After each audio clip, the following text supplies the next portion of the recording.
તો hello guys, હું છું આ ચેનલ નો હોસ્ટ તમારો દોસ્તો. Welcome to my new blog. તો મિત્રો, અત્યારે વાગી ગયા છે 5:30 અને અમે અત્યારે અમારી હવાર પડી છે. કારણ કે પગ દુખતો હતો એટલે ઘરની બહાર કઈ નીકળ્યા નહોતા. પણ બ્લોગમાં બતાવવાનું ગાઈડ તો કરવું પડશે. બ્લોગ બંધ નથી કરવાના, આપણે એક ડીએ છે જ્યાં સુધી શક્ય બને ત્યાં સુધી બતાવવાનું છે તમને. તો હું જતીનભાઈ નીકળી ગયા છે આટો મારવા. તો અત્યારે આપણે આટો ફેરો મારવા જ આવી છીએ, જોઈ શકો છો તમે.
તો મિત્રો, આટો મારીને અમે ઘરે આવી ગયા હતા. હું જોઉં છું મૂવી ફોનમાં. આ બાજુ મારી મમ્મી પગે બરફ સોળે છે, જોઈ શકો છો. હું આ જોઉં છું મૂવી, બેઠા બેઠા ટાઈમ તો કાઢો ને કાંઈક.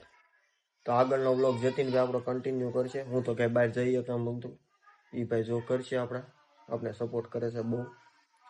તો હવે કન્ટિન્યુ રહેજો બ્લોગમાં. મિત્રો, લાલભાઈ ને આપણે મૂકી દીધા છે ઘરે. હવે જાવી છે આપણે દુકાને, કેમ કે લાલભાઈ આખો દી હતા ઘરે ને થાકી ગયા હતા. એટલે એ કહે કે ભાઈ તું આય અને બાર આટો મારતા આવીએ. ને એને મૂકીને હવે જાવી જોઈએ આપણે દુકાન બંધ.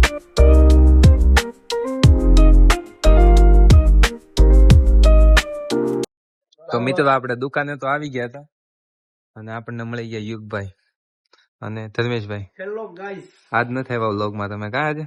આ નથી જલા. અને આ ભાઈ કાકા અમારે આવી ગઈ. ગાઈસ મિત્રો, અત્યારે આપણે આવી ગયા છીએ લગ્નમાં અને આ છે અમારા મીતભાઈ અને આ છે વાસુભાઈ. તો તમને લગ્ન પૂરા કરીને પછી મળીએ.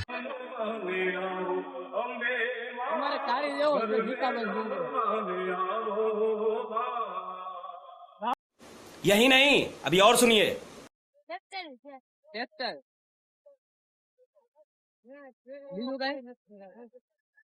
આટા ફેરા એટલે આજે આટા ફેરા કરે ને તો કરે ને આપણે. મિત્રો, ફાઇનલી હવે અમે લગ્ન પતાવીને ઘરે જ આવી છે ધર્મેશભાઈ ને મૂકવા. ધર્મેશભાઈ, હવે કાલે તમે વેલા દુકાન ખોલ નાખજો, કેમ કે અમારે તો થઈ જાય મોડું, હજી આખો વ્લોગ એડિટ કરવાનો બાકી છે. તો હવે કાલે તમને મળીએ નવા વ્લોગમાં. તો ચાલો મિત્રો, જય શ્રી કૃષ્ણ.